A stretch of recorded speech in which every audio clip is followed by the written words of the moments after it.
Welcome, Dr. D. Thank you so much for joining us on the Beyond Barriers podcast. We are thrilled to have you here. And I personally, selfishly, because we've gotten to know you and work with you in some of our Beyond Barriers programming. And so we wanted to have you on the podcast so that our audience could get to know all of the amazing pearls of wisdom that you have.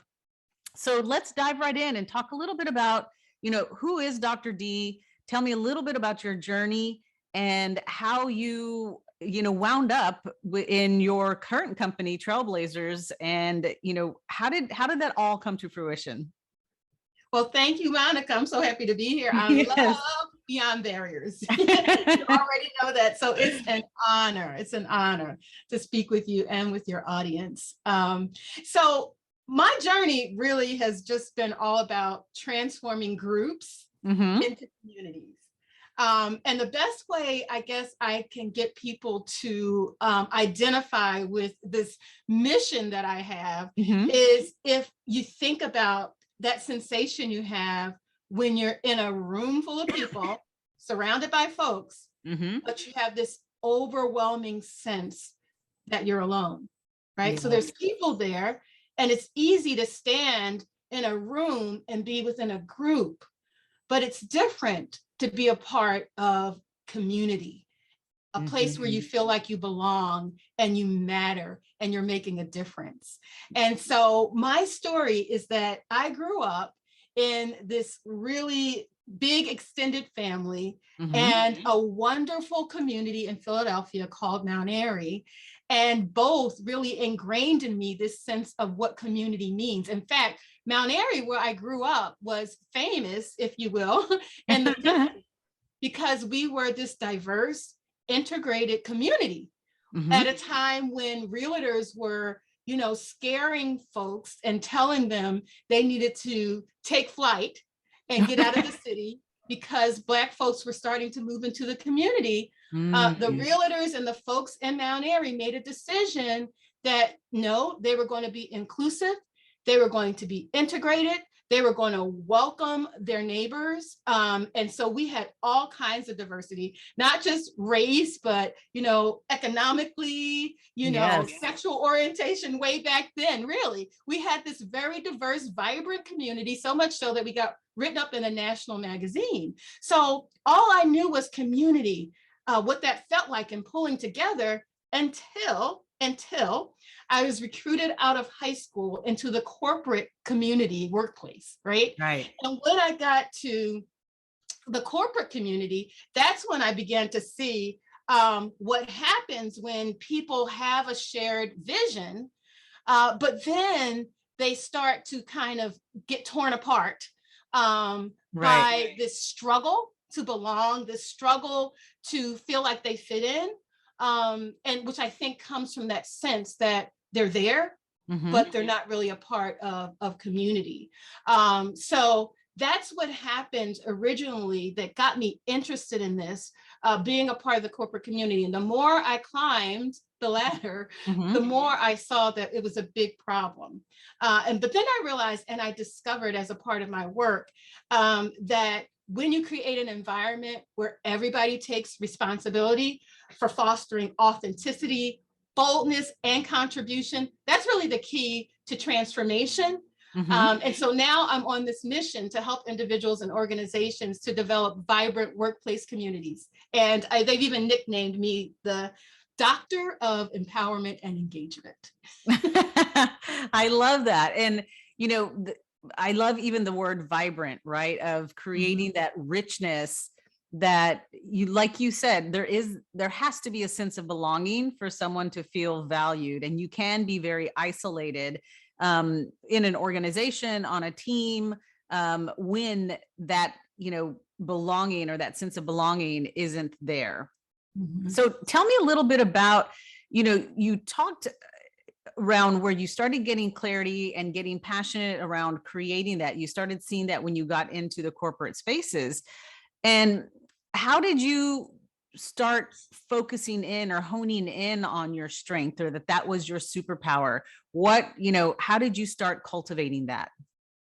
I think what happened was that I saw that even within the workplace where people were so busy, competing, not in a healthy way, with one another and vying, for visibility, again, not in a healthy way, that I sort of had this magic way of pulling people together. I had a way of helping people to feel safe. And so I discovered that I had this innate talent to do that, and began being called on by people to kind of mediate, pull together, be the one who kind of fostered a sense of belonging on teams. Before I even knew what that meant. So it found me in that way. But I think after being called upon to do it, the way that I cultivated it was to really listen and watch people. And I realized that a lot of the same things that we saw in that Mount Airy community, really, that held us together, were some of the same things you could start to foster in the workplace if you created what we created in Mount Airy, which was a sense of safety, which was a sense of people are valuable.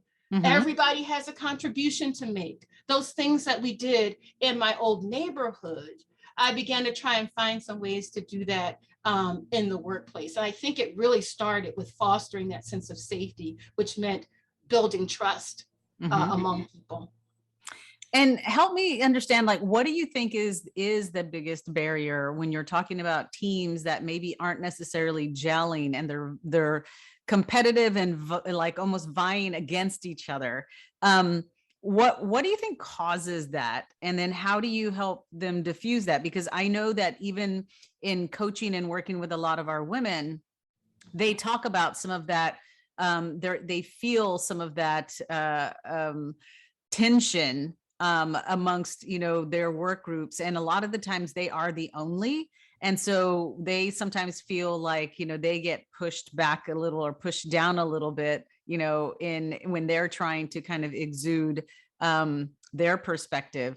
What do you think causes that? And how do you get teams to then start gelling? Well, I think it happens on a number of levels, Monica. I think I always talk about transformational leaders at the top, right? And so a transformational leader is one who works to develop others, who doesn't always have to be in the spotlight, who doesn't always have to be the one who has all of the answers, right? But believes that the answers are in the room, they're out there somewhere, and really seeks to find those answers. So I think it starts at the top with really, and we do a lot of that, training leaders to be transformational leaders, like really investing in people, understanding the importance of a shared vision, like having clarity in a shared vision that people can find themselves in, encouraging people along the way, and then kind of modeling the way, walking the talk. So I think it starts there. And when you start to do that, when you start to empower people, one of the things that I love is when I find that quiet person in the back of the room, and I give them that opportunity to kind of be front and center and share what they have to share. And they realize that, wow, my voice matters. And the room starts to realize that, oh, we're all better because of that contribution, right? So it starts with really, as a leader, empowering people to know that they make a difference and giving them a voice, right? And if you do that at the top, then you have at that middle level where people start to manage other people directly, you start to have people who are mission focused and motivated, who then do the same thing. They create this sense of community, they create a sense of inclusion. Because often when I find that when people exclude, a lot of times it's an issue of feeling insecure. Yes. That sometimes it's an issue of feeling insecure. But when people are empowered from the top down, it kind of spills into the middle.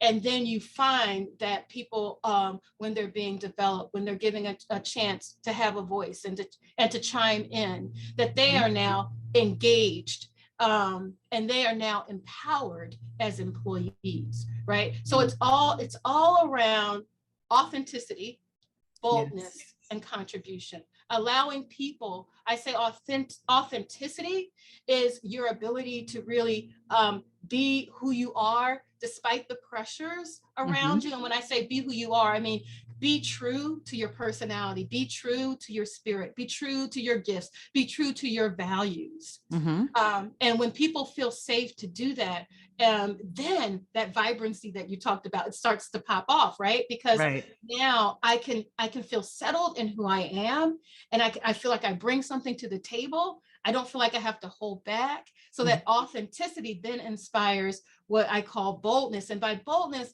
I don't just mean that you're willing to kind of speak your piece or say what you want to say, but I think about boldness as being that kind of unique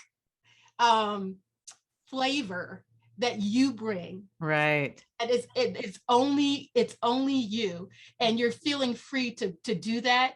And to bring that flavor into it, you know, and to then speak your truth, and when it's at the appropriate times and to the appropriate people. And then finally, contribution is to use your gifts and your talents for something greater, that greater good. That's when you really start to get that sense of community.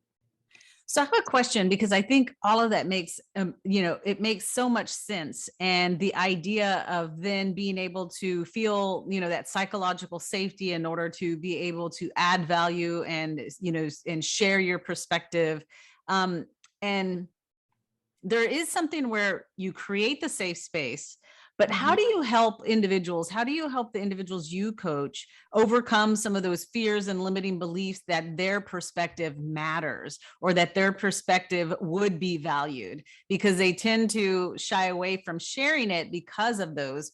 What are some techniques or things that you help them overcome those fears and limiting beliefs?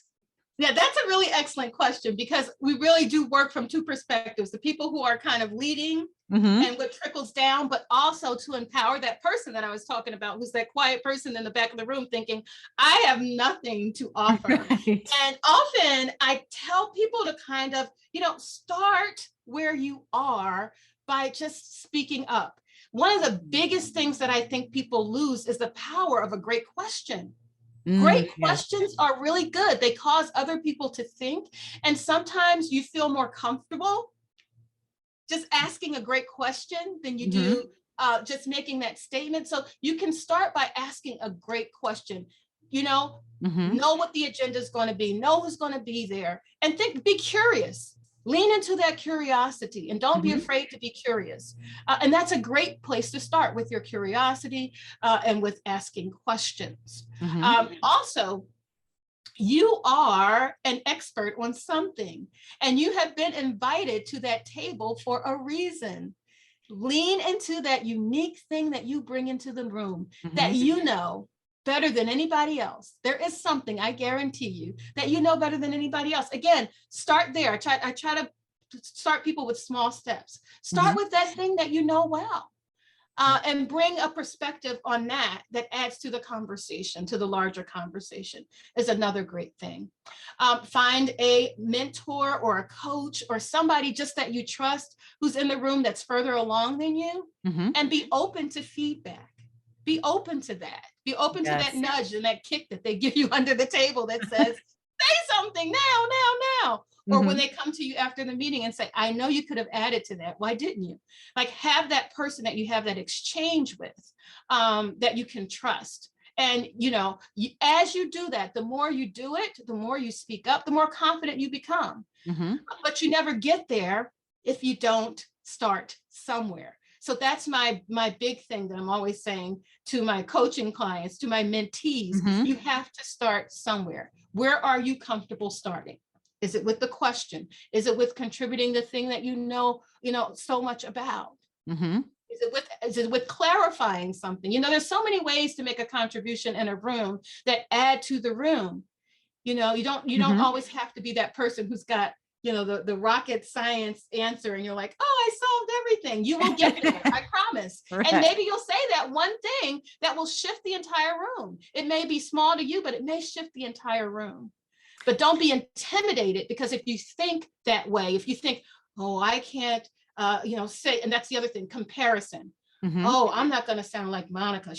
Oh my gosh, she's so smart. I could never contribute like Monica. Well, we don't want you to contribute like Monica. Right. We want you to contribute like Deidre. That's back to that authenticity part that Mhm. makes you then that bold, vibrant person. And bold and vibrant isn't always the one who says the most. That's not what I mean. I Mhm. mean that it's being true to who you are, so much so that you bring this unique thing. You know how we talk about that je ne sais quoi, I don't know Yeah. what, your Yeah. X factor. You Uh-huh. bring that into the room because you've leaned into that. Don't try to be like the next person. Don't compare yourself to the other person. And this is a mistake I made, Monica. Mhm. Don't be so concerned about being the only one in the room that you come in with a chip on your shoulder. Right. Early You know- on, there were some times when I walked into the room and I Uh-huh. thought, well, I know they're looking at me, I know they're expecting this of me, and I know they're thinking this about me. How do I know that? I don't know that. When I walk in the room with that in my mind, it's how I show up. It's Mhm. how I come off. And now I'm so busy trying to prove myself that I've lost the A, the B, and the C, right? I'm no longer standing in the authentic power of who I am. I no longer have that boldness and that vibrancy about myself that makes me unique. And I've certainly diminished my contribution because I'm so focused over here on that. I love that, the ABC, the authenticity, the boldness, and the contribution. And that's so important to think about, because the contribution, I love what you said in terms of asking a great question, because the contribution could be almost, what you don't know. And because there's sometimes, teams are trying to solve for clients or customers or whatever, and they're thinking, here's the solution. And you might be like, wait a minute, here's what I don't know, or I don't understand this. Well, if you don't understand it and you're part of the team, the customer may not understand it. And it might, like you said, shift the way that they solve it. So you bring a unique, perspective. So I love that the contribution could be something as simple as a question opposed to, hey, I've solved it, let's do it this way kind of thing. So that is fantastic. Now, I want to dig a little deeper, and you talked about, asking for the feedback and getting that feedback. But feedback for a lot of people is like a dirty word, or they're afraid of the feedback because one, it may, really reveal some failure or something on their part or whatnot. How do you approach feedback? How do you dissect feedback when it comes and it's negative feedback, or you feel like you've failed, or you've had a setback? How do you take the feedback, and then how do you act upon it? And what do you how do you get past the failure or the setback? That's a great question, Monica, because even as I'm listening to you and you talk about failure and setback, that's something that I really had to work on. I had to work on not labeling it failure and setback. Because who wants to feel like they've failed or they've been set back? What I realized is that without that feedback, I cannot go to the next level of where I want to be, because we all have blind spots. We all have them. It's like, the old times when we drive down the street and we try to, get over into another lane, and we're looking at all the mirrors, and, somebody's over there and scares the heck out of us when we get ready to go over, because we can't see that spot. It's our blind spot. We all have blind spots. So that's the first thing you have to embrace. Even that person that you're looking at and you're admiring has blind spots. You have blind spots. So recognize that and look at feedback as an opportunity now to really minimize those, get rid of some of those so that you don't have as many blind spots, and so that you can grow and you can learn. Approach is everything, and mindset is everything. So how do you look at it? I remember I had a mentor, and he said, feedback is information, nothing less, nothing more. And I thought, well, okay, easy for you to say. That hurt my feelings. It's personal, and he says, nope, quit taking it personally like that. Quit, and find in it your opportunity to grow. And he was even so good about when perhaps I didn't deliver in the way that he expected or knew that I could. He was really good about that, because the question was always like, nope, okay, let's move on. What did you learn? How are you now better, or going to be better? How do you take that information now and get better at what you do? Like, we're not going to camp out on even how the person delivered it. He was tough. I think, well, they have to say it that way, even if it is true. And he's, nope, it's information. It's information. Let's sift through the information that we receive. And I even like that when you would say, let's sift through. Because surely sometimes you do get feedback in there. It may not come from the purest place. Right. And it may not be done in the safety of community where it's meant to kind of help foster those three things we talked about. That absolutely happens now. We can't ignore that doesn't happen sometimes. So you have to kind of sift through it, but you'll never get the stuff that's in there that's meant to help you to grow if you approach it, in this way that's like, right, standoffish, like, don't give it to me. Yeah. And the other thing that I think I've learned about it is I try not to respond right away. I really do. I'm not perfect with this by any means, Monica, but I really try to listen. Like, let me really hear. And if I ask questions, I really try to let them be clarifying questions rather than coming back and being defensive. Well, that's not what I meant. Well, the reason I did that was I really tried not to do that. I really tried to hear the person out, and especially when you're first getting feedback, because those defense mechanisms, they just automatically come up. It's just natural to feel defensive. So I try not to do that. I try to really listen, and I always try to say thank you to the person after they've provided the feedback. Because if nothing else, what I know I've just gotten is their perspective, and they've shared it with me. So for that, I am grateful. That's genuine. But I think you have to know that you do not get better and move from where you are to where you want to go without feedback, because what got you to the place you're in right now is not going to get you to the place that you need to go. There's a gap, obviously, or you'd be at that next place. A part of filling that gap is to hear feedback from people who are observing you, who will help you to get better, even when people say it in a way that may feel hurtful. Yes. And I think one of the most important things you said about the feedback is coming from a place where you're listening. And you are a master active listener. Like you said, you listen, and you're listening not to respond, but you're listening to understand. You gave a couple of examples, but can you give some more examples on a difference between like a clarifying question and a defensive question?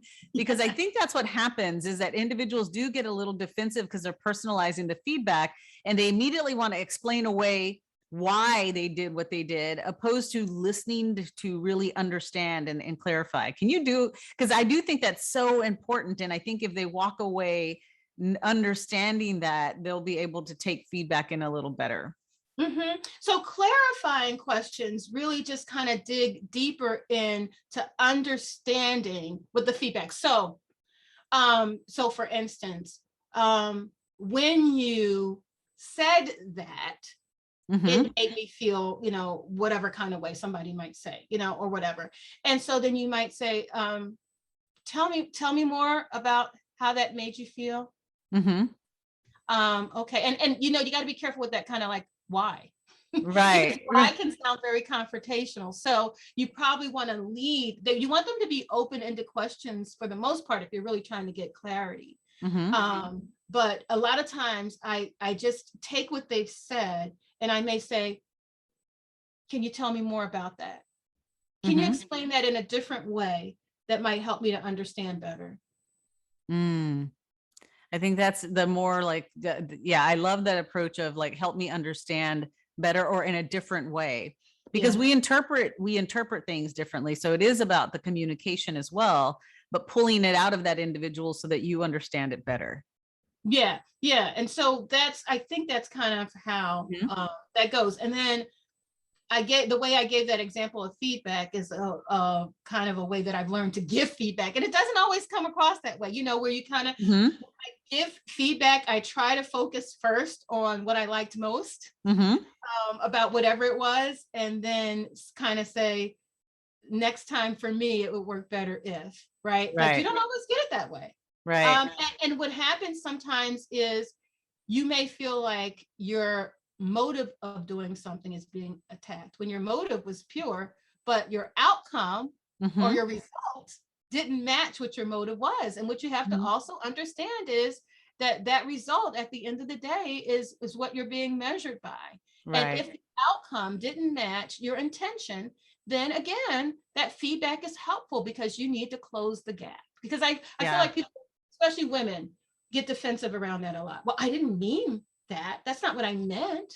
And I think, okay, that's good, but it's not what you meant. But the impact, the result was this. Focus on something more factual. That if this is what happened, if this was the outcome, focus on that, and then try to figure out maybe what you might have done differently. I teach that a lot in emotional intelligence, right? Emotional intelligence is about that reflection. This is such a good conversation, Monica, because all of these things cause us to reflect more. Yes. And that reflection is what brings clarity to us. It brings clarity to us about how we should move forward.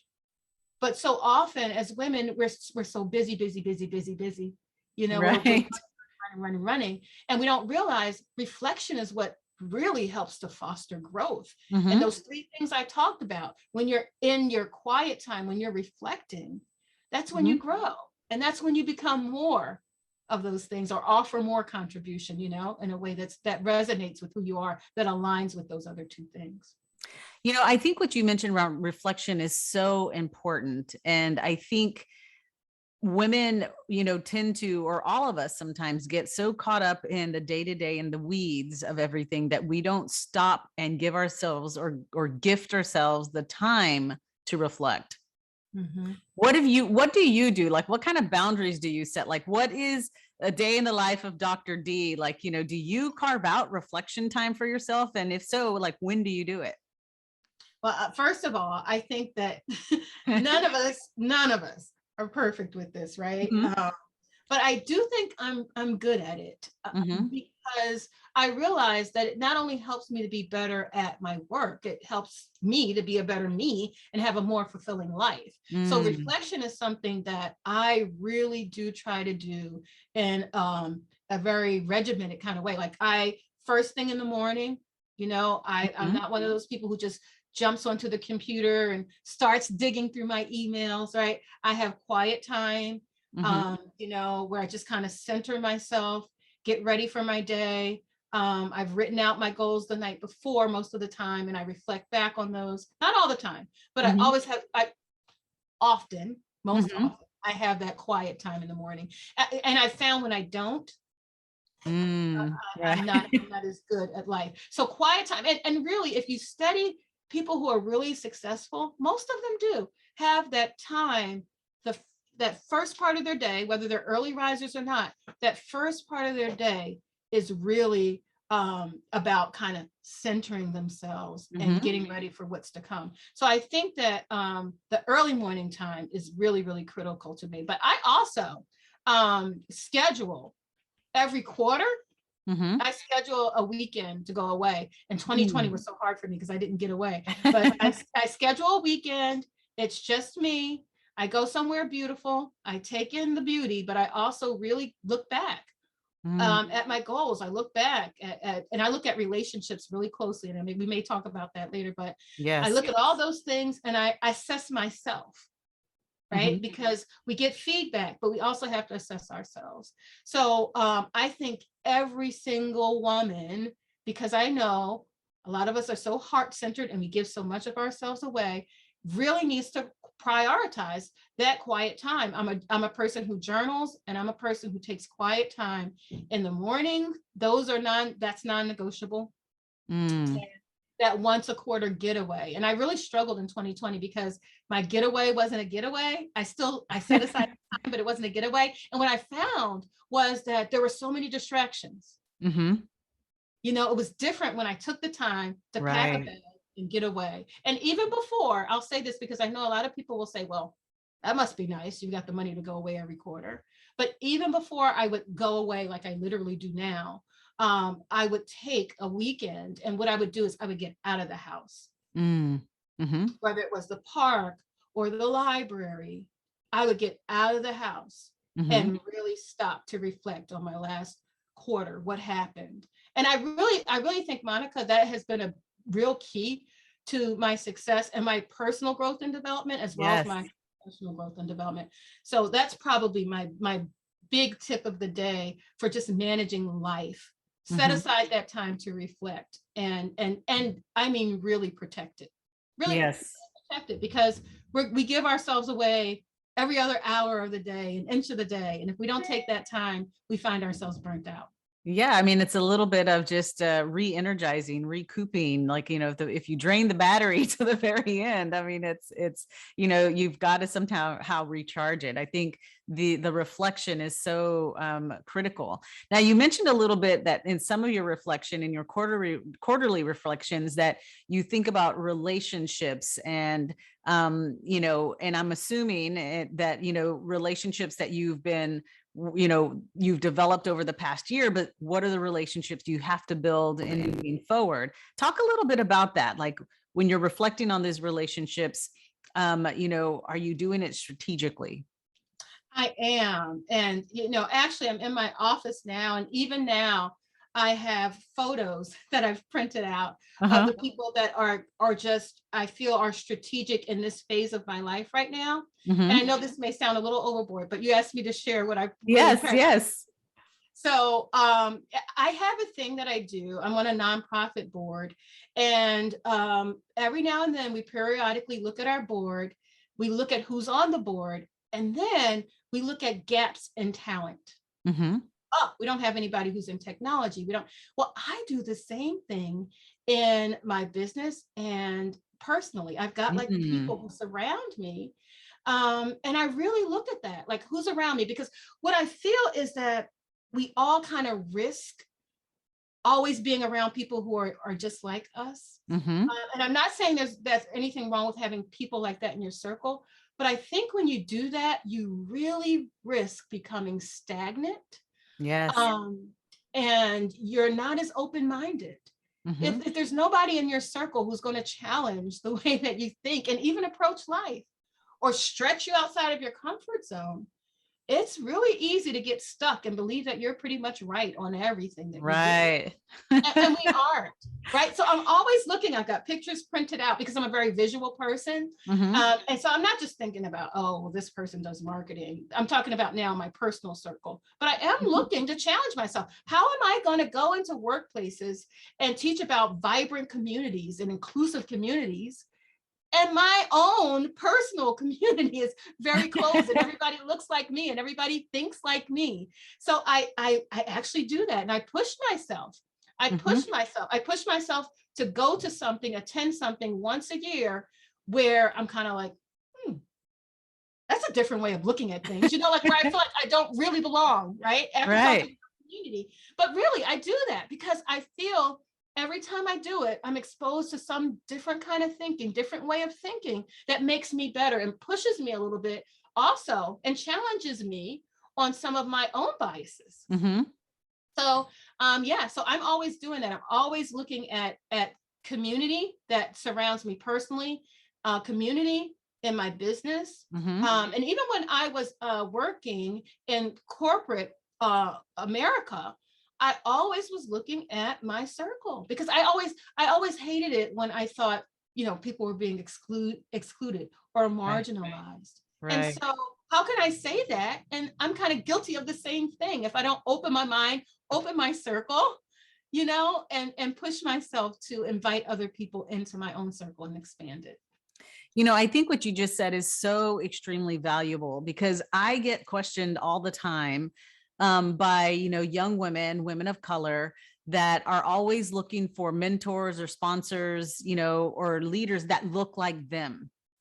And I will be the first to tell them that, to be quite honest, most of my sponsors and people who open the door for me look nothing like me. And so, you know, I think it's so important that you are talking about how you are strategic and almost intentional in seeking out people who don't look like you in order to level up.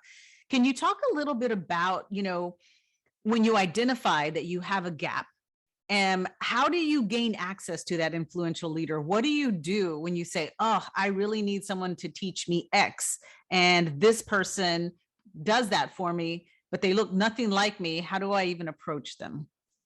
That's a great question. That's a great question. So again, my approach may be a little different, but I always try to think first about what I also have to offer them. Like relationships, I try my best not to make them completely one-sided. And what I found is that usually, even if this person is like way up here in an area where I'm way down there, there's some place in my life, because I like to look at this in a holistic way. Yes. I have something that's very valuable, very, very valuable. I have one lady in my circle. I love and adore her.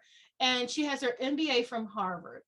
And she's this marketing whiz. She's really and so I had my eye on her, right? I'm like, I think she would be great, a great help to me.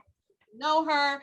And so when I approached her, I think I'm a great conversationalist, right? I just tried to find some common ground, start conversation and build around that. Listen, again, listening is a key, offer some of the things that I had to offer. And I don't mean like formally offer. I mean in a conversational exchange, right? Because who wants to have a conversation with someone when it's all one-sided? I mean, you want to listen, but at the same time, you want to offer something that engages the other person. And I find a lot of times you can find common ground. You'd be surprised. But I think when you approach the conversation thinking that you won't, you won't. Does that make sense? Yes, yes. To you, if you kind of approach the conversation and you're like, I bet this person is so far above me, so way outside of my reach. Somehow you show up that way. But if you think about the person as another human being, try to find common ground in a way that you can help. That helps to build that relationship. And remember what I said, when I said safety, I'm not just talking about marginalized people. Everyone wants a sense of safety. Everyone wants a sense of belonging. Everyone wants that sense that they matter, right? So using those skills to find common ground and to offer something and to reciprocate is a great way. And I really think that's how I really was able to be promoted in my career, build a business that I've had now for 15 years, is to really approach relationships in that way, that I'm not just looking for something, but I myself, I'm a gift. I am a gift. Yes. And so when I approach it, I look at it that way. I'm a gift. I'm bringing the gift of me to the relationship, but I'm not going to kind of minimize myself. And that's by the way, Monica, what I talk to people about a lot when we talk about where I'm kind of targeting in the organization sometimes. And I love working with people on the front line. I love it. I love it. But helping people on the front line to recognize how important they are. So many of the challenges and issues in organizations, it's the people who are doing the actual work. Absolutely. Great insight, right? Yeah. So helping them to understand that and be willing to offer their contributions, and then helping people who may be in charge of running things to recognize your answer is probably right there, but you have to value that and you have to make room for that. If you make room, right? I'm trying to get that person to make room, and then I'm trying to get the other person to recognize, hey, walk on through. And if the door hasn't been open, sometimes you have to kick it in. Right. Sometimes you have to be Absolutely. confident enough to kick it in and offer your valuable opinion when it wasn't even solicited. Find a way. Right. No, I mean, I absolutely believe that, it is the reciprocity, and it's a two-way street in adding value for that individual, for that team. And I don't think, like you said, people minimize their value add of what they bring. But, even sometimes when it was someone super, super senior and you're super junior, but then realizing that you're, helping them understand you're kind of their conduit or their link to the more junior population of like, I don't understand how you all think anymore. And we're trying to figure out like, how do you, do what you do? And there is a reciprocity there, but you have to like figure out what is it that you can bring and offer. And I think many of us, like women of color, forget that we have some, learned experience, lived experience that is different, that will actually be very enriching to the way that sometimes things are done, that needs to change. Because now, a lot of the times, especially when, you're working for a company that may be, producing something for the world or for, the society, the customers need to, our team needs to reflect what the society is. And half the time it can be, like you said, a very limited frame of reference team that could be working and not getting all of that cognitive dissonance that they need, or all of that diversity of thought. And I think one of the latest research was the dangers of groupthink, like you said, where the groupthink can give you an inflated sense of confidence that you know what you're supposed to be doing, or that your solution is right or the best. And then you put it out there and it falls flat because it doesn't really resonate with the diversity of the customers. And I think that was so smart in you saying that even personally, professionally, you're always looking for disrupting that group thought by bringing in different people and, just different ways of thinking. And so I think that's so important, especially even in the relationships you're building, that you're tapping into people who aren't like you so that you can understand how they think, and it shifts sometimes the way that you think as well. Absolutely. So amazing. Absolutely. And I love what you just said, because I do think sometimes it's intimidating to be that, I have a long time to get into the authenticity, boldness, and contribution, but it's not always easy. It's not always easy when I say you remain true to who you are. That's not always easy. I know you know what it feels like, and I know what it feels like sometimes when you're the only person in the room who may be thinking like you or had the experience that you've had. It can be intimidating to offer what you have to offer. And I just want to link back again to what we talked about. When you have that fear that overtakes you, right? And just try to open your mouth, whether you may, and maybe it's a question that you ask that gets people to think a little bit more about that experience you've had.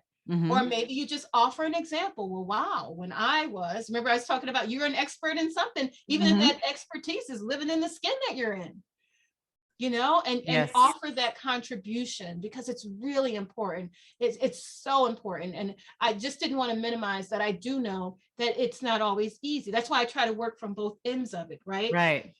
We need this kind of reciprocity. But then what do you do when you're in an organization where you don't feel like that's happening? Right. And that's why I talk a lot about authenticity and being true to yourself, because eventually that really starts to kind of tear away. Yes. It tears away from your sense of self, and you don't want to let anything do that. So no, it's so true. I mean, it's that danger of, there's a fine line between assimilation and acculturation, and the culture of the organization. Yes, you want to adapt and, and acculturate, but you don't want to assimilate to the point where you lose yourself and you're no longer authentic, and you do fall into that group think where maybe you drank the Kool-Aid and now you're thinking and talking like everybody else, and you lose that. So I think that is so important. And I know that our audience are absolutely going to want to hear more from you, Dr. D, and understand, how do I master the ABCs, right? How do I master that authenticity? How do I really embrace and show my boldness and really hone in on the contribution? So, for our audience, for our listeners, what is the best way to stay in contact with you, to follow you, and what else can they learn from you? Well, I think I have the Dr. D tribe, where I kind of gather people from all different walks of my work. And that's Dr. D tribe. And it's just DRD tribe.com there. And then also on Facebook, it's Dr. D tribe. Fantastic. I know that our listeners are going to be itching to hear more of your pearls of wisdom. And Dr. D, I want to thank you so much for giving us some of your valuable time and sharing your insights. And really, honestly, you walk away feeling vibrant, just, your energy that I'm sure is going to come across through their headphones on their speakers. But again, thank you so much. And it's so amazing to continue working with you. And I look forward to continued collaborations. Thank you, Monica. I really enjoyed myself. Thank you so much.